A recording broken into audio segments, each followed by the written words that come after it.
अब देखें, बायोलॉजी का जो फर्स्ट चैप्टर है उसमें सबसे पहले बायोलॉजी का थोड़ा इंट्रोडक्शन दिया हुआ है। और बायोलॉजी के इंट्रोडक्शन में देखें, सबसे पहले तो आपको बताया गया है अब बायोलॉजी है क्या। Biology is a branch of natural science. देखें, नेचुरल साइंसेस क्या होती हैं, जहां पर हम नेचर की स्टडी करते हैं। अब केमिस्ट्री भी एक नेचुरल साइंस है और फिजिक्स भी एक नेचुरल साइंस है, इसमें हम नेचर की स्टडी करते हैं। तो इसी तरीके से क्या है, बायोलॉजी भी जो है वो क्या है, it is a branch of natural sciences. मगर आपसे अगर पूछा जाए कि बायोलॉजी कौन सी साइंसेस की ब्रांच है, तो आप कहेंगे बायोलॉजी जो है वो नेचुरल साइंस की बुनियाद है, बेसिकली ब्रांच है। तो biology is a branch of natural science. और बायोलॉजी का जो टर्म है, the term biology is derived from two Greek word. Bios means life and logos means to study or discuss.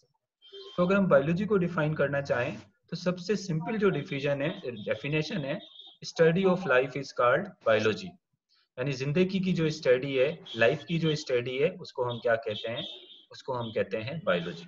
Simple definition biology की क्या है, study of life is called biology.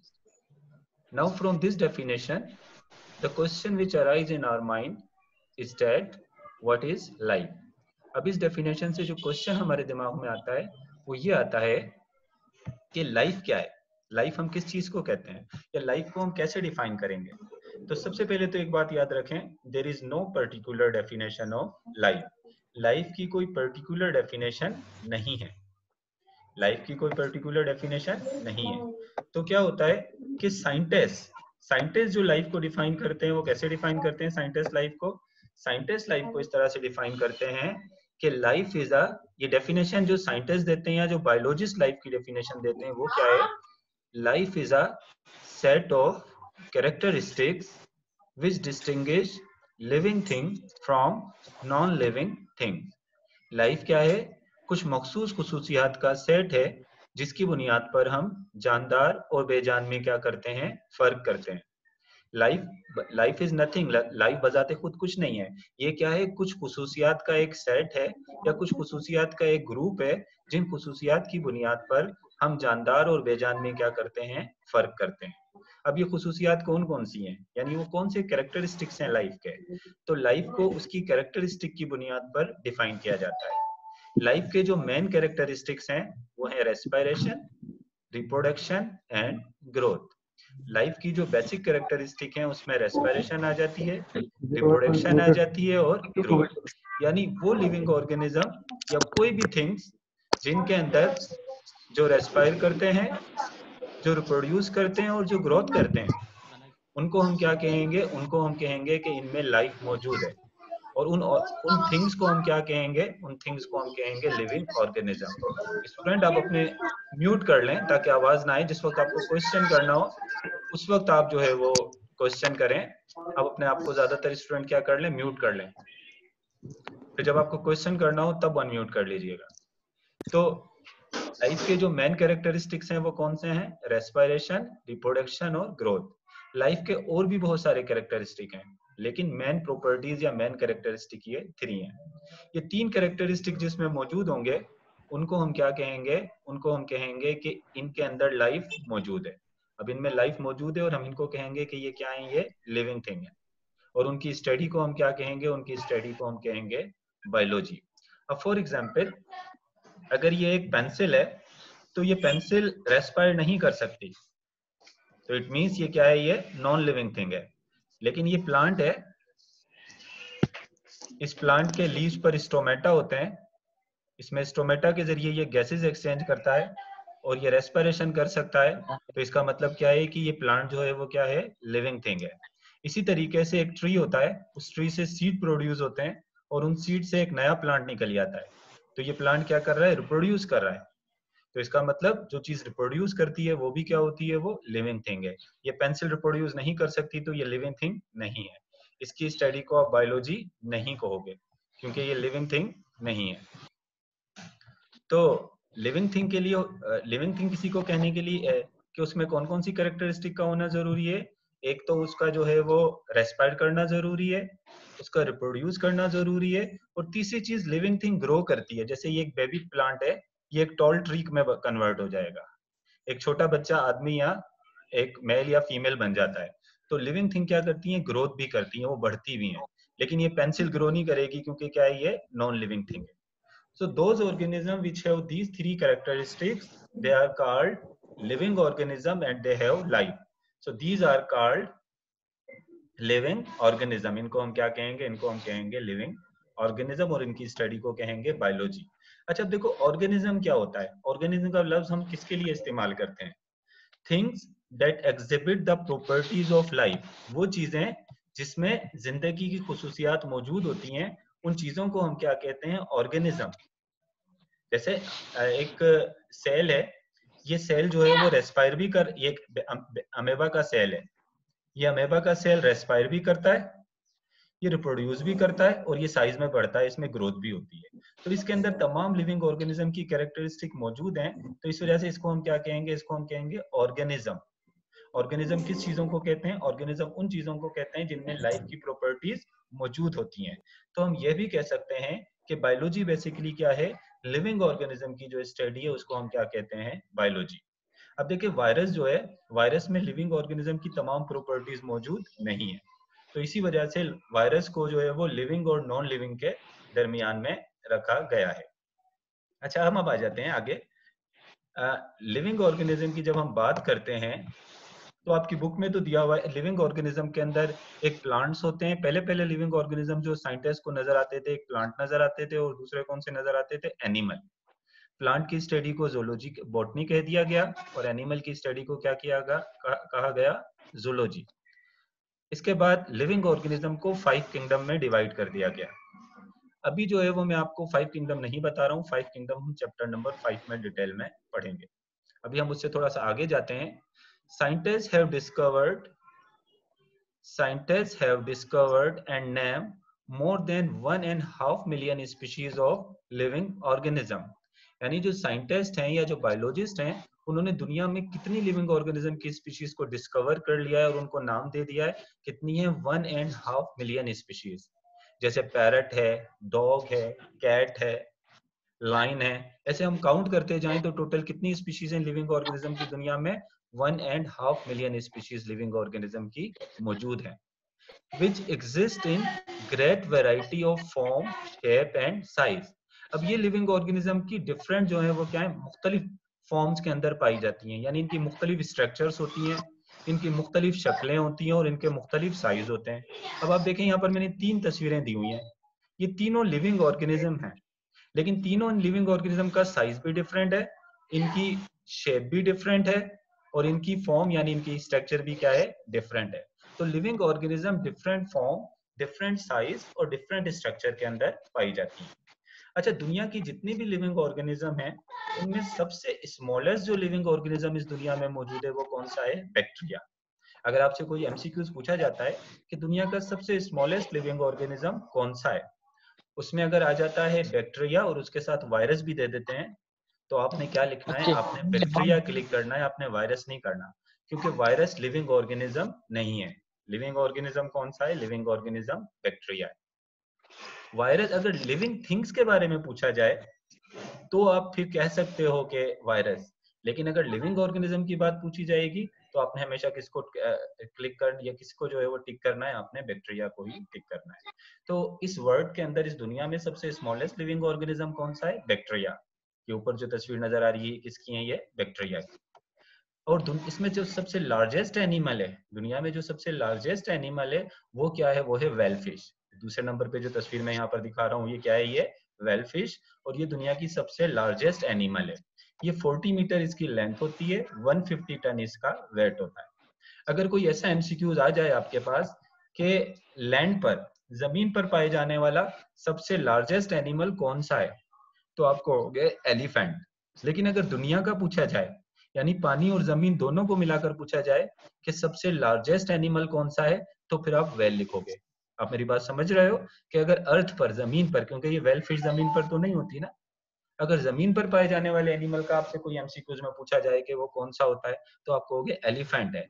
लेकिन जमीन और पानी दोनों को मिलाकर अगर पूछा जाए कि सबसे लार्जेस्ट एनिमल कौन सा है, तो आप क्या बताओगे, आप बताओगे कि वो वेल फिश है।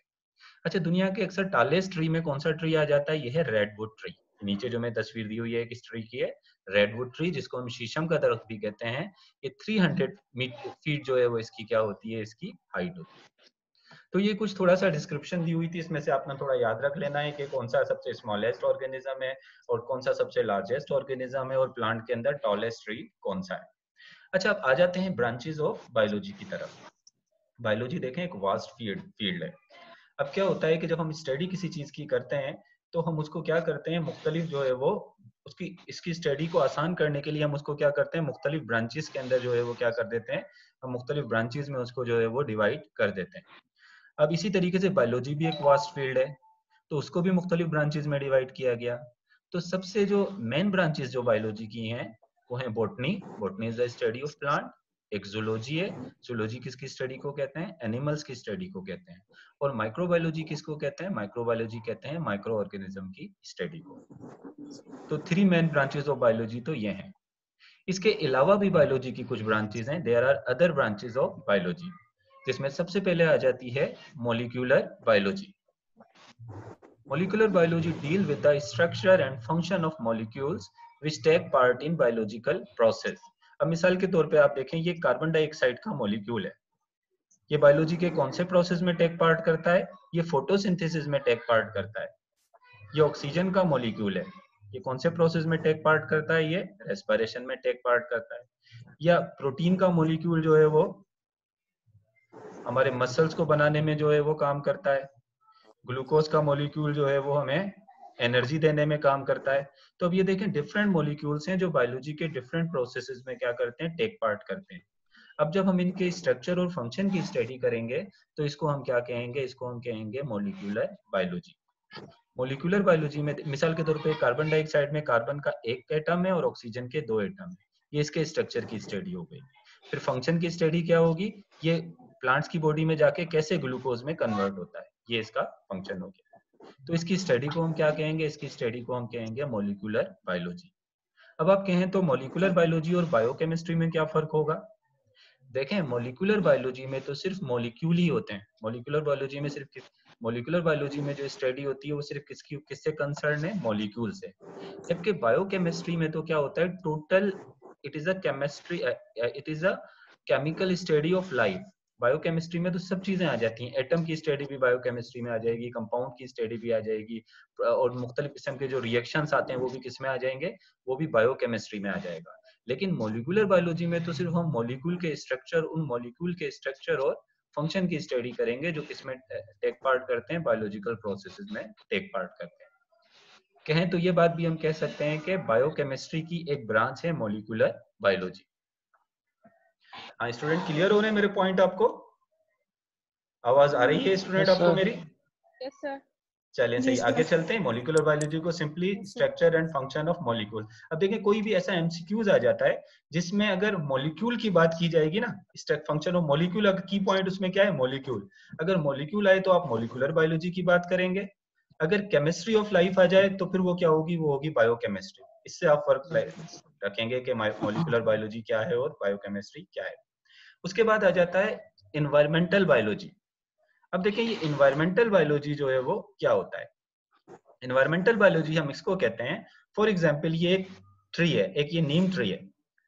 अब इस नीम ट्री पे एनवायरनमेंट का क्या असर होता है, अगर टेम्परेचर ज्यादा हो गया तो इस नीम ट्री पर क्या असर होगा, कार्बन डाइऑक्साइड ज्यादा हो गई तो इस नीम ट्री पर क्या इफेक्ट होगा, सनलाइट ज्यादा हो गई तो इस पर क्या इफेक्ट होगा। यानी एक लिविंग ऑर्गेनिज्म के सराउंडिंग में जो जो चीजें होती हैं वो इसका एनवायरनमेंट होती है। अब वो इन्वायरमेंट लिविंग ऑर्गेनिज्म पर क्या असर डाल रही है, इफेक्ट क्या डालेगा, एनवायरनमेंट में चेंज आएगा तो लिविंग ऑर्गेनिज्म पर क्या इफेक्ट आएगा। इस स्टडी को हम क्या कहते हैं, इसको हम कहते हैं एनवायरमेंटल बायोलॉजी। पहले इसको इकोलॉजी कहा जाता था, आजकल इसके लिए क्या टर्म इस्तेमाल की जाती है, आजकल इसके लिए टर्म इस्तेमाल की जाती है एनवायरमेंटल बायोलॉजी। तो what is environmental biology, study of environment and effects on living organism. जब हम एनवायरनमेंट की स्टडी करते हैं, यानी हमारे चारों तरफ जो कुछ भी है वो हमारा एनवायरनमेंट है, उस एनवायरनमेंट में जब कोई चेंज आता है तो हमारी बॉडी पर उसका क्या इफेक्ट होगा, इसकी स्टडी को हम क्या कहते हैं, इसको हम कहते हैं एनवायरमेंटल बायोलॉजी। एनवायरमेंटल बायोलॉजी का सिनोनियम यानी एक दूसरा लफ्ज कौन सा इस्तेमाल किया जाता है इसके लिए, इकोलॉजी का लफ्ज भी इस्तेमाल किया जाता है। इसके बाद है मैरीन वाटर बायोलॉजी। तो simply study of living organism found in marine water. Marine water क्या होता है, ऐसा वाटर जिसमें सॉल्ट की कंसंट्रेशन ज्यादा होती है, जिसमें नमक ज्यादा है, मिनरल ज्यादा होते हैं, तो वो कौन सा वाटर होता है? Marine water.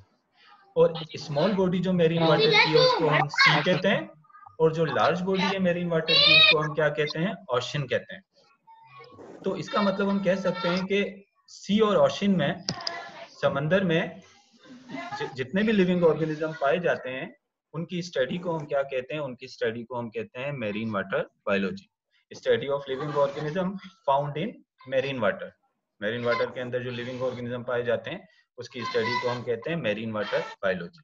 सिर्फ इसी को नहीं कहते, बल्कि अगर हम देखें जो मेरीन वाटर के अंदर जो, अब मेरीन वाटर की जो फिजिकल और केमिकल प्रॉपर्टीज हैं, मेरीन वाटर की जो फिजिकल और केमिकल प्रॉपर्टीज हैं जो मेरीन वाटर की, अब मेरीन वाटर की फिजिकल और केमिकल प्रॉपर्टीज क्या हैं? अब आप देखें, फॉर एग्जांपल जो मेरीन वाटर होता है, मेरीन वाटर के अंदर जो है वो की फिजिकल प्रॉपर्टी क्या है कि मेरीन वाटर का जो है वो टेम्परेचर ज्यादा होता है। इसकी एक फिजिकल प्रॉपर्टी है, फ्रेश वाटर के मुकाबले में मेरीन वाटर का टेम्परेचर क्या होगा? ज्यादा होगा। और केमिकल प्रॉपर्टी क्या है कि मेरीन वाटर के अंदर मिनरल या सॉल्ट जो है वो फ्रेश वाटर के मुकाबले में क्या होंगे? ज्यादा होंगे। तो ये क्या हो गई? टेम्परेचर और उसकी जो डेंसिटी है मेरीन वाटर की वो उसकी फिजिकल प्रॉपर्टी हो गई, और उसके अंदर जो मिनरल्स की कंसंट्रेशन है वो क्या हो गई? उसकी केमिकल स्टडी हो गई। तो मेरीन वाटर बायोलॉजी में हम सिर्फ लिविंग ऑर्गेनिज्म की, लिविंग ऑर्गेनिज्म जो पाए जाते हैं मेरीन वाटर में, हम सिर्फ उनकी स्टडी नहीं करते, बल्कि मेरीन वाटर के अंदर हम मेरीन वाटर की फिजिकल और केमिकल प्रॉपर्टीज की भी स्टडी करते हैं। मेरीन वाटर बायोलॉजी के बाद हमारे पास जो नेक्स्ट है वो है fresh water biology. Fresh water biology क्या होता है? Study of living organism found in fresh water. Fresh water कौन सा वाटर होता है? जिसमें सॉल्ट की कंसंट्रेशन कम होती है। पोन्ड्स के अंदर, रिवर्स के अंदर और कैनाल्स के अंदर जो पानी होता है उसको हम क्या कहते हैं? उसको हम फ्रेश वाटर कहते हैं। और फ्रेश वाटर में जो लिविंग ऑर्गेनिज्म पाए जाते हैं उसकी स्टडी को कहते हैं फ्रेश वाटर बायोलॉजी। और सेम फ्रेश वाटर बायोलॉजी की जब फिजिकल और केमिकल प्रॉपर्टीज को स्टडी करेंगे तो वो भी क्या होगी? वो भी होगी फ्रेश वाटर बायोलॉजी। अच्छा, इसके बाद है parasitology. Parasitology simply study of parasite is called parasitology. Parasite की स्टडी को हम क्या कहते हैं? पैरासाइटोलॉजी कहते हैं। अब देखो, पैरासाइट क्या होता है? ऐसा लिविंग ऑर्गेनिज्म जो दूसरे लिविंग ऑर्गेनिज्म से अपना फूड ले और उसके बदले में उसको क्या पहुंचाए? नुकसान पहुंचाए। ऐसे ऑर्गेनिज्म को हम क्या कहते हैं? पैरासाइट कहते हैं। जो अपने होस्ट से, लिविंग ऑर्गेनिज्म से फूड लेके उसको हार्म देता है, उसको हम कहते हैं पैरासाइट। तो पैरासाइट की स्टडी को हम क्या कहते हैं? पैरासाइटोलॉजी। पैरासाइटोलॉजी में हम किस किस चीज की स्टडी को करते हैं? द मोड ऑफ ट्रांसमिशन, यानी पैरासाइट कैसे एक ऑर्गेनिज्म से दूसरे ऑर्गेनिज्म में ट्रांसफर होता है। जैसे प्लाज्मोडियम एक पैरासाइट है। प्लाज्मोडियम कैसे एक ऑर्गेनिज्म से दूसरे ऑर्गेनिज्म में ट्रांसफर होता है? पैरासाइट ट्रांसफर होता है एक ऑर्गेनिज्म से दूसरे ऑर्गेनिज्म में इंसेक्ट्स के जरिए या मॉस्किटो के जरिए जो है वो प्लाज्मोडियम। प्लाज्मोडियम एक पैरासाइट है और इंसेक्ट्स के जरिए जो है वो एक लिविंग ऑर्गेनिज्म से दूसरे ऑर्गेनिज्म में मॉस्किटो के जरिए ट्रांसफर होता है। इसी तरीके से इसका हो गया ये मोड ऑफ ट्रांसमिशन। फिर interaction with host. Interaction with host का मतलब क्या होगा? कि वो पैरासाइट जो है वो अपने होस्ट को, यानी जिसके अंदर जाएगा, जैसे इंसान में जाएगा तो उसको क्या नुकसान पहुंचाएगा। हम पैरासाइटोलॉजी में पैरासाइट की लाइफ साइकिल को भी डिस्कस करते हैं। लाइफ साइकिल मतलब उसकी रिप्रोडक्शन। तो पैरासाइटोलॉजी में हम पैरासाइट की स्टडी करते हैं। और पैरासाइट की किस किस चीज की स्टडी करते हैं? उसका मोड ऑफ ट्रांसमिशन, यानी वो पैरासाइट कैसे एक ऑर्गेनिज्म से दूसरे ऑर्गेनिज्म में ट्रांसफर होता है, और हम किसको जो है वो, और दूसरा हम उसको किस चीज की स्टडी करते हैं, और दूसरा हम उसको स्टडी करते हैं कि किस तरीके से वो जो है वो, उसकी लाइफ साइकिल क्या होती है, किस तरीके से वो एक जो है वो अपना रिप्रोड्यूस करता है ह्यूमन के अंदर। तो इस तमाम स्टडी जो है वो क्या कहलाती हैं? ये कहलाती हैं पैरासाइटोलॉजी। अब एक और बात याद रखें, पैरासाइट और पैथोजिन में क्या फर्क होता है? कुछ ऑर्गेनिज्म ऐसे होते हैं जिनको हम पैरासाइट कहते हैं, कुछ ऑर्गेनिज्म ऐसे होते हैं जिनको हम पैथोजिन कहते हैं। अब पैथोजिन और पैरासाइट में क्या फर्क है? ऐसे पैरासाइट जो डिजीज काज करते हैं, ऐसे पैरासाइट जो बीमारियां पैदा करते हैं, उन पैरासाइट को हम क्या कहते हैं? उन पैरासाइट को हम कहते हैं basically pathogen. Pathogen are those parasite which cause diseases. अच्छा, इसके बाद हम दूसरी बायोलॉजी की ब्रांचेस की तरफ आ जाते हैं कि human biology. Human biology simply क्या है? Deal with all biological aspect of human being. Human being के डिफरेंट एस्पेक्ट्स या डिफरेंट कैरेक्टरिस्टिक की जो स्टडी की जाती है उसको हम क्या कहते हैं, human biology. Simply you can say that the study of human being is called human biology. और ह्यूमन बायोलॉजी में क्या क्या चीजें आ जाएंगी, एवोल्यूशन भी, अगर ह्यूमन की आप एवोल्यूशन देख रहे हैं तो ये क्या, ये भी ह्यूमन बायोलॉजी है। ह्यूमन की अगर एनाटमी देख रहे हैं, एनाटमी किसको कहते हैं, इंटरनल स्ट्रक्चर को, तो ये भी किस में आ जाएगी, ये भी ह्यूमन बायोलॉजी में आ जाएगी। ह्यूमन की हेल्थ को अगर देख रहे हैं तो ये भी ह्यूमन बायोलॉजी में आ जाएगी। जेनेटिक्स को देख रहे हैं ह्यूमन की, तो ये भी क्या आ जाएगी, ये भी ह्यूमन बायोलॉजी के अंदर जो है वो आ जाएगी। तो ये सारी चीजें जो है हम किस में ये होती हैं, ये होती हैं ह्यूमन बायोलॉजी की। अच्छा, मेडिकल साइंसेज जो है वो आपकी जो एमबीबीएस होती है, जिसको आप मेडिकल साइंस कहते हैं, तो मेडिकल साइंस सिर्फ ह्यूमन बायोलॉजी के कौन से एस्पेक्ट को डिस्कस करती है, वो सिर्फ मेडिकल एस्पेक्ट को डिस्कस करती है। उसमें सिर्फ आप मेडिसिन के बारे में पढ़ते हो, ह्यूमन बीइंग की हेल्थ या मेडिसिन से जो को कवर करती है। नॉर्मली बाकी चीजें होती हैं, एवोल्यूशन आ जाती है, बहुत सारी चीजें जो होती हैं वो पूरी की पूरी कंप्लीट जो स्टडी है वो क्या कहलाएगी, वो कहलाएगी human biology. After human biology there is biotechnology, social biology, sorry, there is social biology. Social biology क्या होता है, deal with the social behaviour of animals. देखें, कुछ एनिमल्स ऐसे होते हैं जो अपनी सोसाइटीज बनाकर रहते हैं, ग्रुप्स में रहते हैं, जैसे एंड्स होती हैं, चूंटियां जो हैं, चूंटियों का एक सोशल बिहेवियर होता है कि सर्दियों में अपना खाना जमा करती हैं और गर्मियों में फिर गर्मियों में अपना खाना जमा करती हैं और सर्दियों में फिर उसको इस्तेमाल करती हैं। तो ये उसका कौन सा बिहेवियर है, ये इसका सोशल बिहेवियर है। और इसके सोशल बिहेवियर की स्टडी को हम क्या कहेंगे, सोशल बायोलॉजी। या जो बीज होती हैं, शहद की मक्खियां किस तरीके से अपनी एक सोसाइटी बनाकर शहद जमा करती हैं, तो वो सारा जो है उनका क्या है, सोशल बिहेवियर है, उसकी वो भी स्टडी क्या कहलाती है, सोशल बायोलॉजी कहलाती है। और इसी तरीके से मुख्तलिफ एनिमल्स के कुछ सोशल बिहेवियर्स होते हैं, इवन ह्यूमन के भी कुछ सोशल बिहेवियर जो हैं उसकी स्टडी को हम क्या कहते हैं, उसको हम कहते हैं सोशल बायोलॉजी। बायोटेक्नोलॉजी क्या है, use of living organism and their process in manufacturing industries. हम जब लिविंग ऑर्गेनिज्म को या उनके प्रोसेसेस को मुख्तलिफ चीजें बनाने के लिए इस्तेमाल करते हैं तो उसको हम क्या कहते हैं, उसको हम कहते हैं बायोटेक्नोलॉजी। जैसे मिल्क को योगर्ट में कन्वर्ट करने के लिए हम बैक्टीरिया को इस्तेमाल करते हैं, तो मिल्क को आप योगर्ट में कन्वर्ट करने के लिए बैक्टीरिया को इस्तेमाल कर रहे हो, और ये कौन सी, डेयरी इंडस्ट्री में आप बैक्टीरिया को इस्तेमाल कर रहे हो। तो ये जिस टेक्नोलॉजी जो यूज कर रहे हो इसको हम क्या कहेंगे, बायोटेक्नोलॉजी। इंसुलिन के जब हम इंजेक्शन बनाते हैं तो इंसुलिन के इंजेक्शन बनाने के लिए हम बैक्टीरिया के प्लाज्मिड से जो है वो जीन निकाल कर किसमें ट्रांसफर कर देते हैं, बैक्टीरिया में ट्रांसफर कर देते हैं। अब ये भी जो टेक्नोलॉजी है ये क्या कहलाएगी, ये कहलाएगी बायोटेक्नोलॉजी। इसके अलावा भी कुछ बायोलॉजी की ब्रांचेज हैं जो आपकी बुक में दी हुई है आगे चलकर, लेकिन मैंने उसको यहीं डिस्कस कर लिया है, आगे आएंगी ये। पैलेंटोलॉजी क्या होती है, स्टडी ऑफ फॉसिल्स। वो लिविंग ऑर्गेनिज्म जो आज से कई साल पहले, मिलियन पहले पाए जाते थे और जमीन में अब हमें जो मिलते हैं, उनके जो रिमेन्स मिलते हैं उनको हम क्या कहते हैं, फॉसिल्स। तो फॉसिल्स की स्टडी को हम क्या कहते हैं, पैलेंटोलॉजी। यानी डायनासोर की जो स्टडी है वो क्या कहलाएगी, वो कहलाएगी पैलेंटोलॉजी। अगर एनिमल का फॉसिल है तो उसको हम पेलियोजोलॉजी कहेंगे, अगर प्लांट का फॉसिल है तो उसको हम क्या कहेंगे, उसको हम कहेंगे पेलियो बोटनी। एनिमल की फॉसिल को की स्टडी को पेलियोजोलॉजी कहते हैं और प्लांट के फॉसिल की स्टडी को कहते हैं पेलियो बोटनी। इसके बाद एंटोमोलॉजी क्या है, स्टडी ऑफ इंसेक्ट्स। इंसेक्ट्स की जो स्टडी करते हैं उसको हम क्या कहते हैं, उसको हम कहते हैं एंटोमोलॉजी। इसके अलावा इक्थोलॉजी हम किसको कहते हैं, स्टडी ऑफ फिश। फिश की जो हम स्टडी करते हैं उसको हम क्या कहते हैं, उसको हम कहते हैं इक्थोलॉजी। इसके अलावा ऑर्निथोलॉजी हम किसको कहते हैं, स्टडी ऑफ बर्ड्स, बर्ड्स की स्टडी को। अगर देखा जाए तो ये एंटोमोलॉजी, इक्थोलॉजी और ऑर्निथोलॉजी, ये तीनों क्या होंगी, ये जोलॉजी की सब ब्रांच है। यानी बायोलॉजी की एक ब्रांच है जोलॉजी, एनिमल्स की स्टडी, और फिर ये तीनों किसकी सब ब्रांच में आ जाएंगी, ये जोलॉजी की सब ब्रांच में आ जाएंगी, क्योंकि इंसेक्ट्स, फिश और बर्ड ये तीनों क्या है, ये तीनों जो है वो एनिमल्स है। इम्यूनोलॉजी किसको कहते हैं, स्टडी ऑफ इम्यून सिस्टम। हमारा जो इम्यून सिस्टम है जो हमें बीमारियों से बचाता है, इसकी स्टडी को हम क्या कहते हैं, इसको हम कहते हैं इम्यूनोलॉजी। एथोलॉजी क्या है, scientific study of animal behaviour. Animal के जो डिफरेंट बिहेवियर्स होते हैं, डिफरेंट जो आदत होती हैं, उसको हम क्या कहते हैं, उसको हम कहते हैं इथोलॉजी।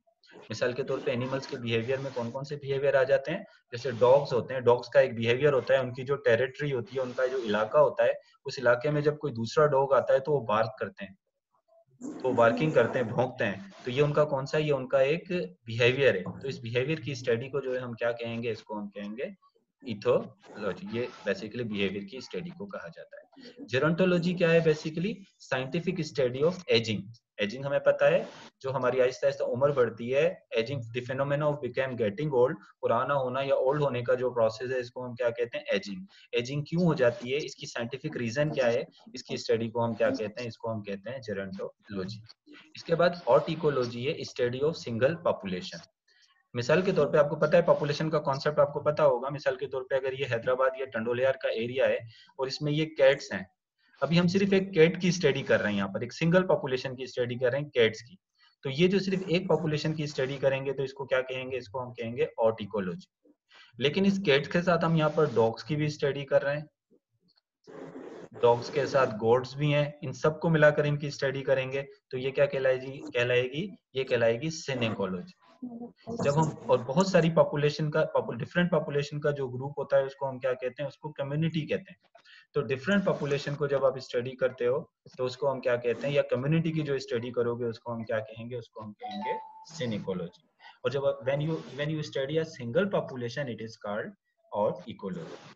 तो आज स्टूडेंट हमने जो है वो बायोलॉजी का थोड़ा सा इंट्रोडक्शन लिया और इसके अलावा बायोलॉजी की ब्रांचेस को डिस्कस किया। आपकी बुक में आगे जो सेकंड ईयर की बुक में जो ब्रांचेस कुछ दी हुई थी वो भी मैंने यहीं पर क्या कर ली? डिस्कस कर ली। तो what we have discussed today, first of all I have told you about the definition of biology. The biology belong to which branch of science? It which branch of science? It belong to the natural sciences.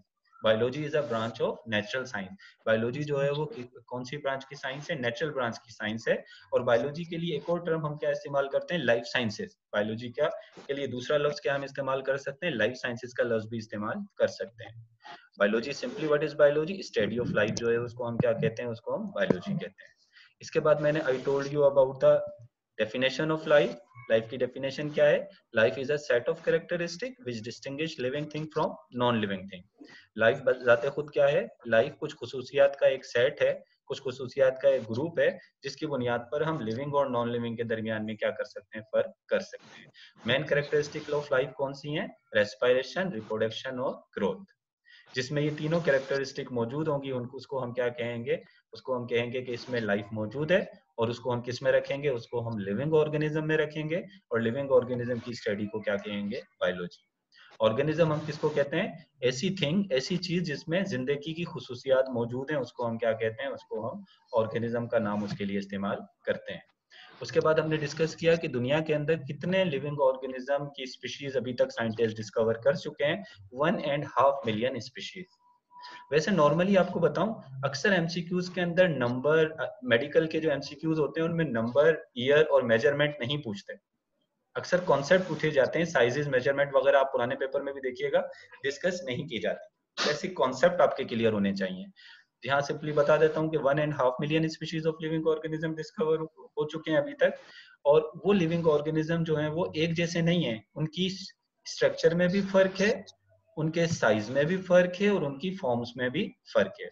इसमें इन तमाम 1.5 million species में सबसे smallest species कौन सी है? वो है bacteria. सबसे largest species कौन सी है? वो है ब्लू व्हेल फिश। और अगर ट्रीज के अंदर देखा जाए तो टॉलेस्ट ट्री कौन सा है? रेडवुड ट्री, जिसको हम शीशम का दरख्त कहते हैं। फिर मैंने आपको बताया कि मेन बायोलॉजी की ब्रांचेस तो बहुत सारी हैं, लेकिन अगर मेन ब्रांचेस की बात करें तो वो तीन है, बॉटनी, जोलॉजी और माइक्रोबायोलॉजी। इनसे हटकर बायोलॉजी की ब्रांचेस अगर देखी जाएं तो molecular biology. In molecular biology, we study the structure and function of molecules which take part in biological process. In environmental biology, we study environment and effects on living organism. Environmental biology के लिए एक और लफ्ज क्या इस्तेमाल किया जाता है? इकोलॉजी का लफ्ज भी इस्तेमाल किया जा सकता है। Marine water biology, we study living organism found in marine water. Sea is a small body of marine water and ocean is a large body of marine water. Marine water biology में सिर्फ living organism ही की study नहीं की जाती जो पाए जाते हैं, बल्कि मेरीन वाटर बायोलॉजी के अंदर हम जो है वो केमिकल और physical properties of marine water को भी स्टडी करते हैं। सेम इसी तरीके से फ्रेश वाटर बायोलॉजी में जो है वो ऐसे ऑर्गेनिज्म की स्टडी की जाती है जो फ्रेश वाटर में पाए जाते हैं। पैरासाइटोलॉजी में हम किसकी स्टडी करते हैं? पैरासाइट की। इसी तरीके से फिर आगे जो हमने ब्रांचेस देखी, ह्यूमन बायोलॉजी में हम ह्यूमन बीइंग की स्टडी करते हैं। सोशल बायोलॉजी में हम सोशल बिहेवियर एनिमल के डिस्कस करते हैं। बायोटेक्नोलॉजी में हम उन टेक्निक्स को डिस्कस करते हैं, उन टेक्निक्स के बारे में पढ़ते हैं जो लिविंग ऑर्गेनिज्म से मुख्तलिफ चीजें बनाने के लिए इस्तेमाल की जाती हैं इंडस्ट्रीज में। और palaeontology study of fossil, entomology study of insect, ichthyology और एंथोलॉजी, ये सारे फिर मैंने आपको जो है वो बता दिए। मैं व्हाट्सएप ग्रुप पर जो है ये स्लाइड जो है वो शेयर कर लूंगा। अभी स्टूडेंट्स आप मुझे बताएं, आपके जो क्वेश्चंस हो वन बाय वन अपना नाम बताकर मुझसे क्वेश्चंस करते जाएं। जी आमिर, आमिर ने मेरे ख्याल से लेट ज्वाइन किया है। क्वेश्चंस हो तो कुछ बताएं। वैसे एक बार ये है कि एंट्री टेस्ट के अंदर आपको बताऊं, एंट्री टेस्ट के अंदर फर्स्ट ईयर के में जो शुरू के चैप्टर्स हैं उनसे कम आता है, और लास्ट के जो चैप्टर्स हैं ना, शुरू के 5 चैप्टर से कम आता है और लास्ट चैप्टर से ज्यादा आता है। और सेकंड ईयर की बुक में क्या होता है, एंट्री टेस्ट के अंदर शुरू के जो चैप्टर्स होते हैं उनसे ज्यादा आता है, और लास्ट के जो 4 चैप्टर हैं उनसे क्या आते हैं, कम एमसीक्यूज आते हैं। तो यहाँ पर आपने अभी तक जो हमने पढ़ा है ना, इसमें आपने ब्रांचेस थोड़ी बहुत देख लेनी है अच्छे तरीके से। हाँ भाई, क्वेश्चंस करें। अस्सलाम वालेकुम सर। वालेकुम अस्सलाम। अशफाक बताओ, कोई क्वेश्चन हो इसमें तो। सर हम वायरस को पैथोजन में रखें या पैरासाइट में रखें? वायरस देखो, कुछ वायरस ऐसे होते हैं जो वायरस होता तो पैरासाइट है, सही है ना। वायरस को तो आप कहोगे पैरासाइट, क्योंकि वायरस क्या करता है, दूसरे ऑर्गेनिज्म होस्ट से अपना जो है वो फूड वगैरह जो कुछ ले रहा है। लेकिन क्या होता है कि ऐसा वायरस जो डिजीज काज करेगा उसको आप क्या कहोगे, पैथोजन। देखो कुछ वायरस ऐसे भी होते हैं जो आपकी बॉडी में जाते हैं, फूड लेते हैं, आपको थोड़ा बहुत नुकसान पहुंचाते हैं, मगर वो आपको डिजीज काज नहीं करते। तो ऐसे वायरस को हम क्या कहेंगे, ऐसे वायरस को हम कहेंगे पैरासाइट। लेकिन ऐसा वायरस जो डिजीज काज करेगा वो क्या होगा, वो साथ में जो है वो पैथोजन भी होगा। अब जैसे ये कोरोना वायरस आया हुआ है ना, ये पैथोजन भी है, साथ साथ में पैरासाइट नहीं है। और कोई क्वेश्चन आमिर के? अशफाक क्लियर हो गया क्वेश्चन? जी सर क्लियर हो गया, thank ji you ji. Sir. आगे नाम बताते जाएं अपना, जी अपना नाम बताती जाएं और क्वेश्चन करें। सर नीज़ा नाम है हमारा। जी जी और पूछें। सर इसमें आपने लिविंग ऑर्गेनिज्म बताया था, अगर हमारे पास ऑप्शन है कि लिविंग ऑर्गेनिज्म में सबसे स्मॉल कौन सा है तो हम बैक्टीरिया लगाएंगे, और लिविंग थिंग में आएगा तो हम वायरस लगाएंगे। वायरस, तो अगर सर लिविंग थिंग की बात होगी।